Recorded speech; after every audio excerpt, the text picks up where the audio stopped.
আর প্রতি 20 মণে 1 মণ হচ্ছে জাকাত।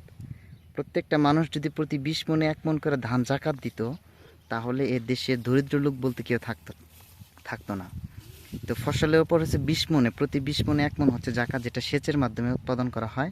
আর যেটা বর্ষার পানিতে বা বৃষ্টির পানিতে উৎপাদন হয়, সেটা হচ্ছে প্রতি 10 মণে 1 মণ জাকাত। এই জাকাতটা যদি সবাই নির্দিষ্ট হারে যেটাকে উসর বলা হয়, উসরটা যদি দিত, তাহলে দেশের অর্থনীতি, দেশের দরিদ্র মানুষ বলে কেউ থাকতো না। আমাদের বাসাইল থানা এবং বাংলাদেশ জামাত ইসলামীর থেকে একটা উদ্যোগ নেওয়া হয়, প্রতি বছর উসর নেওয়া হয়, যেটা আমাদের জামাত ইসলামী এবং ইসলামী ছাত্র শিবির যারা করে তারা এটা দিয়ে থাকে। এটা দীর্ঘদিন যাবৎ, কয়েক বছর বা কয়েক যুগ যাবৎ এটা চলতেছে। তো সেই হিসেবে জামাত ইসলামী একমাত্র উদ্যোগ নিয়ে এই উসরটা আদায় করে।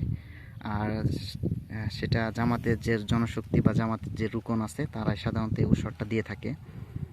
তো সব মিলে যদি উসরটা ঠিকমতো বন্টন হইতো, তাহলে আমাদের দেশের দরিদ্র লোক বা অসহায় মিসকিন লোক থাকতো না। তো সবাই ভালো থাকবেন, সুস্থ থাকবেন। আর যারা ধান আবাদ করছেন, অবশ্যই প্রতি 20 মণে 1 মণ, আপনার জমিতে প্রতি 20 মণে 1 মণ ধান জাকাত দিবেন ইনশাল্লাহ। তো সবাই ভালো থাকবেন, সুস্থ থাকবেন। আসসালামু আলাইকুম।